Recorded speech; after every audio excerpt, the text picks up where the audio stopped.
Hello and welcome to Mirror Talk. We have moments where we just have to pause. Just pause and take a break and reflect on life. Remember, you are strong, you are enough, you are capable, you are blessed, and you are loved.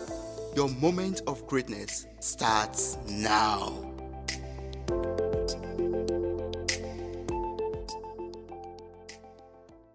Our guest has a black belt in transformation and a MA in organizational change management.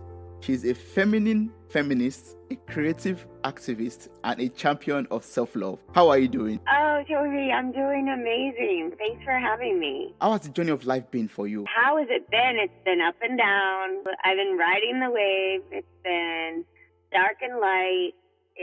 There's been a lot of struggle, but there's been a lot of celebration and joy. So I think it's probably everything that you would want life to be, and really everything that life is, regardless of whether you want it to be that way or not. Yeah, that's true.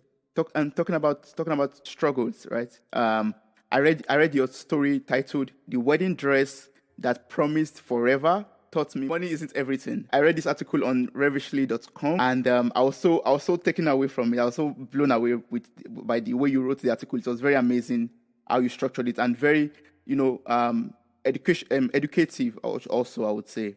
So can you talk to me about your divorce and the healing that you went through afterwards? Yeah, for me, I got married at 35. And I thought it was time. I thought I was late. Growing up in Texas, it was like I should have been married by then. And, for me, I was, I guess, impressed by my now ex-husband, but I wasn't in love with him. We fell in love, but we didn't really have that harmony that you need to do life together. And he was really my emotional equal, someone that allowed me to see all of the things that I really needed to change. In my sort of holy grail, if you will, was being perfect and being beautiful and being skinny. And so I married a man whose holy grail was being rich and successful and having a lot of status. And there's nothing wrong with any of those things, except those things don't make you happy on the inside. They're not fulfilling. So I was more worried about the outside, not worried about the insides at all.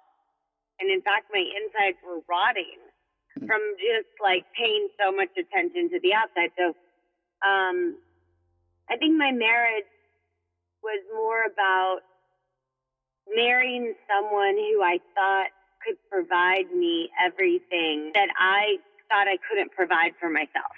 Yeah. But the thing is I can provide everything that I want myself, both the love that I want and any sort of material things that I want. And how was the healing afterwards, after the old divorce? How was it going through, selling your wedding dress, for example, and, starting your life all over again? I was not starting all over again, but picking up the the leftovers, or the picking up yourself up and trying to start a life of your own on your own. How was that like?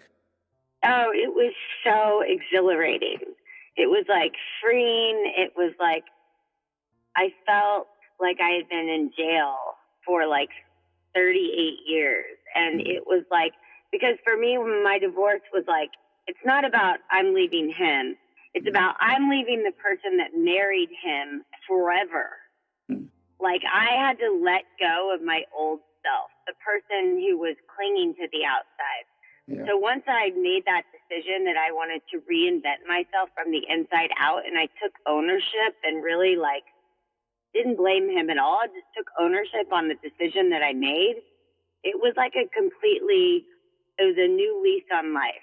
It was I got to be born again, is what it was like. Yes. Wow. Great. That's good. And you said being born again. I read this on your page. It says, my intention is to illuminate the darkness so that others may live in the light. in everything I do. I found this on your page, and it was so inspirational to me. Like your intention is to help others to find light. So can you tell me about you? Can you tell me about your work and the consulting you do, the speaking you do? I read a lot of some of your speeches, and I read some of your work, and I was like, wow, this is amazing.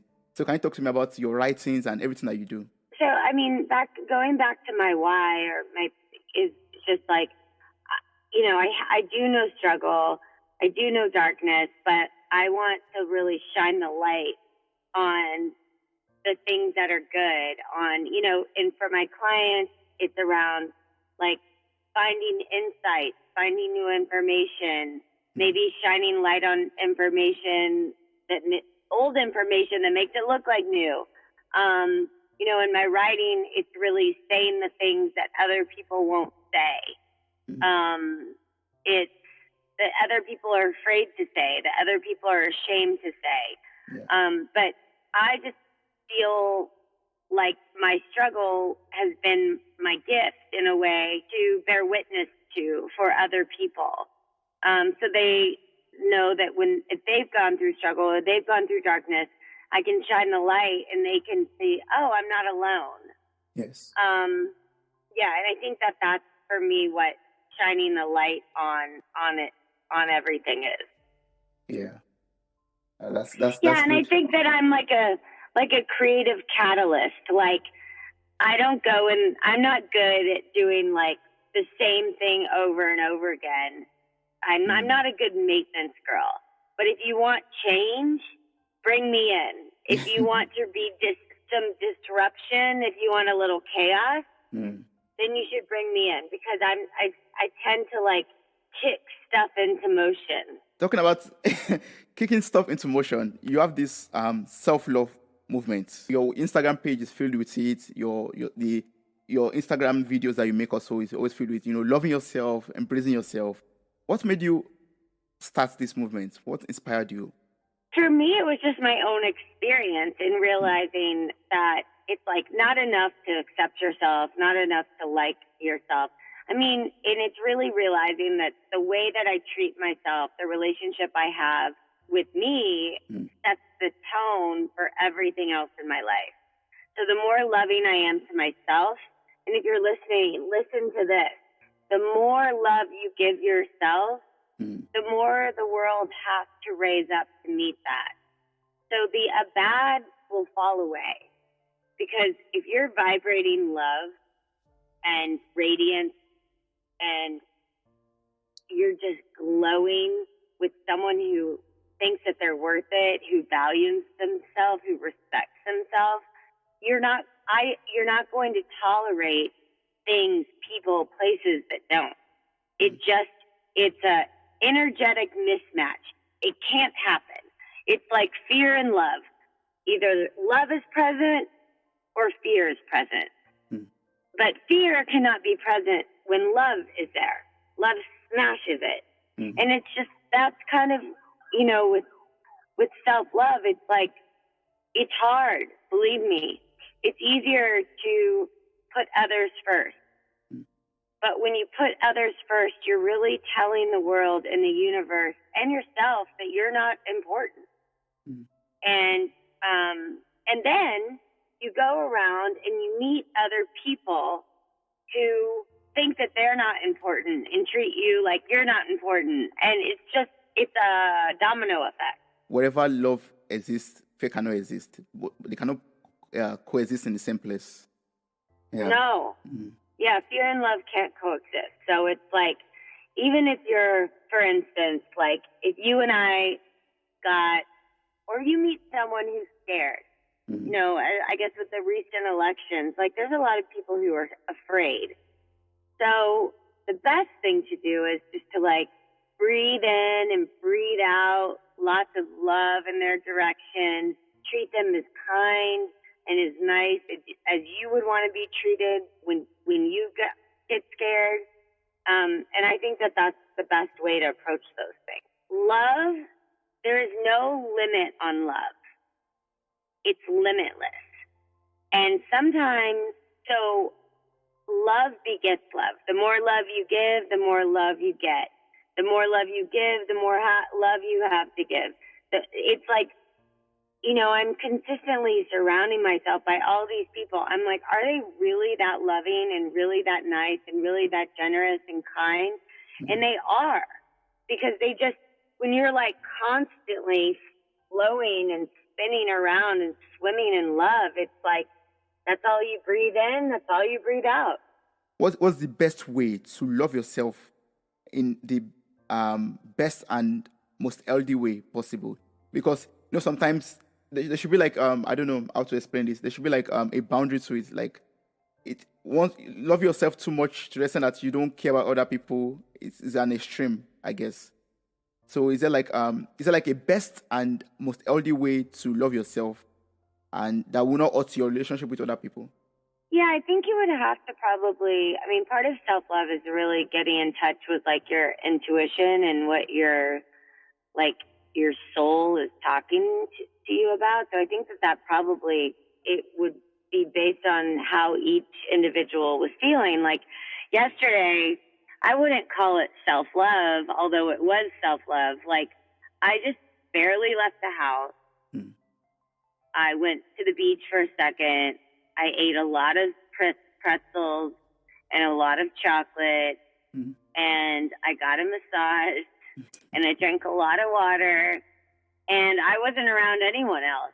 And I certainly wasn't like giving back to other people. And if you were to look at that one day in isolation, you would think, wow, she's really selfish, but I'm really not. Like, I had to like refuel my tank. Yeah. You know, and I took a bath, and, you know, I just didn't do a lot, but I had to not do a lot. I was called to not do a lot, you know? I understand. Yes. Seen in that way, it's not a selfish thing, but it's like a needed retreat, for example, like a time to regain your energy or re-energize yourself. I think that what's really important is that, you know, the self-love journey, or, you know, it's all about getting to know yourself and really like becoming your own best friend or your own champion. So, I mean, from where I came from was a lot of self-loathing. So where I was like consistently not being my own best friend, right? And like talking down to myself. So I think, yeah, you just have to kind of listen to yourself and make decisions based on how you feel. But I mean, I'm sure there's lots of people who think that self-love is, that whole term is selfish, and that's okay. But I'm still going to love myself. Yeah. and practice doing that. Yes. There's this saying that if you don't love yourself, who will? Yeah. Yes. So going back to a little bit of your craft, I know you're a very creative person with the work you do. How important, or why is creativity very important for self-care, for example?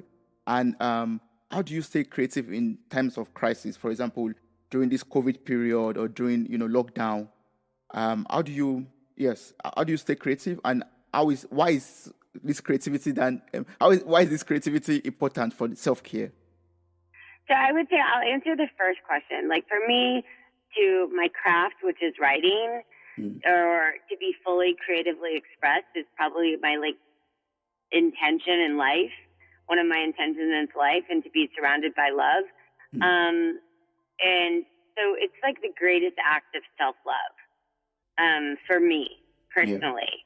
And that's because that's like one of my highest values. And that's actually my purpose and why I was put on this earth.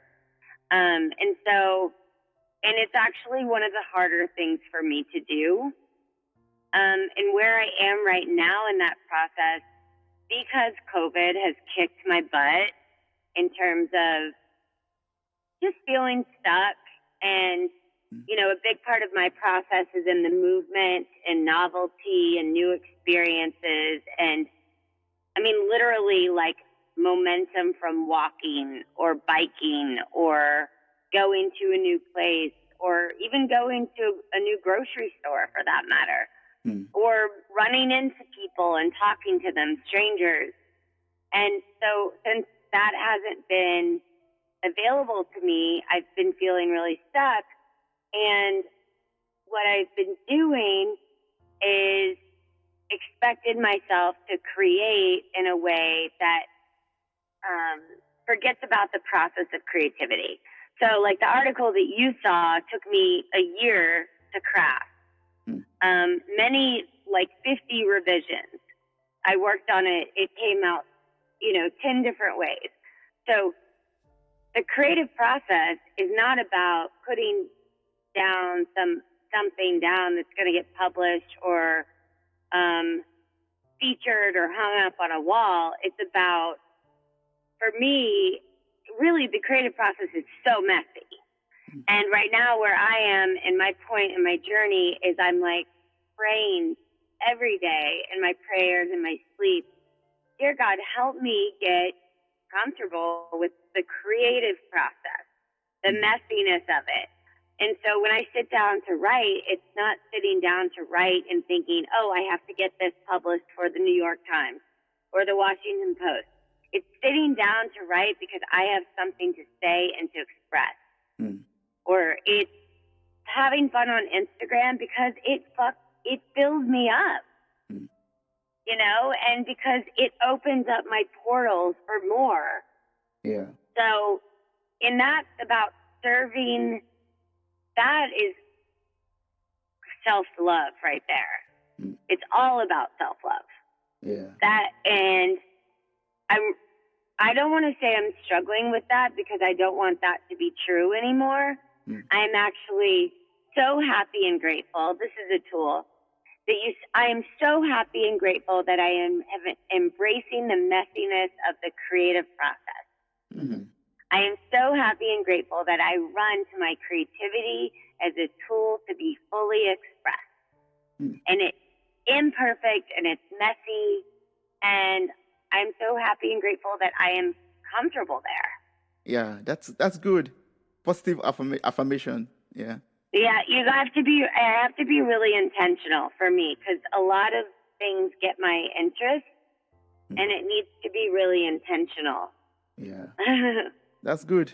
I love that. I've learned that already from you. Like, you have to be intentional. Yes, know what you want and just say it and be positive about it. As if it's done, as if it's already done. Yeah. Great.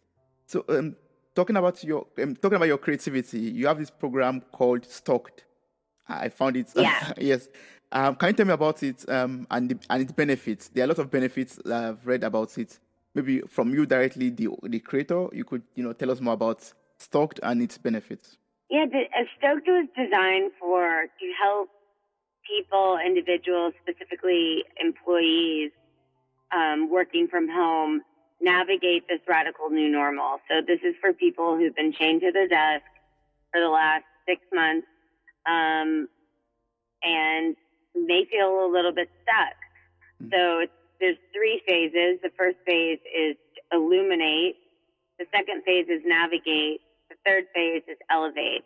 So it's really designed for these employees working from home to help them get unstuck, get back to their creativity and productivity mojo, to reclaim like where they were, some semblance of being passionate about work again.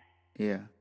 And the program consists of some tools that can be used to achieve this. Yeah. Yes. So I'll advise everyone that is listening to check that out, and it could be of benefits to you. Yes. Yeah. No, I think it's a benefit to everyone. I mean, we create a space. Stoked creates a space so we can talk about what's going on, even though it's been going on for the last, like 6 to 8 months.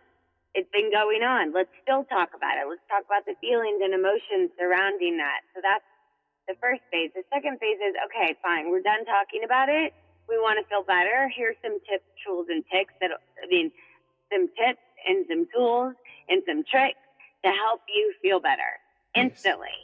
And then lastly, okay, fine. You feel better? let's get you passionate. Let's get you fired up about working again. Yeah, that's great. Yeah, so we go from take you from stuck to stoked. Amazing. Yes, of course. I'm going to place the information in the show notes for this episode. So I would love everyone to check it out and sign up for the program and go from stocks to stone. Thank you, Toby. That'd be great. You're my biggest salesperson. I love that. Yes. And talking about salesperson, I'm looking forward to your memo, Enough, that's coming out in 2021. Tell us about it. Give us all the inside gists and everything. Yeah, I'm looking forward to it too. I just got to get someone to buy it. So it's titled Enough, How I Stopped Searching, Starving, and Striving and Became the Woman of My Dreams. And it takes you on my self-love journey, but from the very beginning when I hated myself. Mm-hmm. And through all of the ups and downs and the darkness and the light of filling my insides with the outsides and the way that felt, and just finally walking down the aisle to a man who, my ex-husband, who I thought he could love me for me, and that I would be a wife and that I would finally be enough, really. But he was just another pawn on my chessboard, just another thing that I tried to tap into to make me whole. And what I found is that I was always enough. Mm-hmm. And I just had to really tap into that belief and do the work to reinvent myself from the inside out. So it's such a crazy story. So I can't wait to share it with the world. It's pretty amazing. We can't wait to read it. Does it have an exact date when it's coming out? Or No, it doesn't. But we'll just say end of next year. End of 2021. Okay, that's good. So earlier you made mention of self-love, and you made mention of you going to the beach, for example, enjoying yourself, having fun. Are there other ways that makes you feel alive? What makes you feel alive? I think that's the proper question. What makes you feel alive? Yeah, I mean, jumping in the ocean, the mini trampoline, listening to Beyonce, dancing, laughing a lot, where I'm like snorting and I'm making really ugly faces. I'm going to a dance party tonight on the beach, listening to headphones. So really just like a lot of movement, a lot of that's what makes me feel alive. Hopefully by the time we read your memo next year, we'll also feel much more alive by the time we go through your story, your journey with you, and just feel awake, yes. So good. I love that. I hope so too. Yes. Well, where can we stay connected with you? Where can we, stay in touch with your work, stay updated with your work? Yeah, I mean, please do stay connected. I'd love to bring you along on the journey. So you can find me at Instagram, which is aubree.nichols, Nichols. And then from there, you can get connected to my website. If you heard me on this podcast, please DM me and say hi. I think that's it. Yes, from there, great. Instagram is the one-stop shop. Thank you so much for your time. I really appreciate this. I've learned from you, and I'm hoping that by the time I get your memo next year, I'll be able to learn more from you, and maybe we'll talk more about your memo Enough that's coming out next year, 2021. Yeah, and I just want to say to your listeners, listen, if you're having trouble with self-acceptance, if you can't even look yourself in the mirror, if you're maybe not as far along the journey as you want to, just give yourself take a couple deep breaths and allow yourself to be just where you are. And know that that's exactly where you should be in this very moment. And from there, think about where you want to go. But really give yourself permission to be where you are. Without the shame, without the blame, without the sort of mounting expectations of you wish things were different. We've gone through a lot this year, and it's been hard. So just give yourself a break, and you're on the right path. And keep listening to Toby's Mirror Talk, because it's a great podcast. Thank you so much. Thank you, Toby. I appreciate it. Thank you so much for listening to this podcast. I am eternally grateful for your time, your love, and contributions. You mean a lot to me. Thank you once again for listening and sharing with your loved ones. Don't forget to subscribe and follow this journey on Spotify, Apple Podcasts, and other platforms in the description. Stay blessed.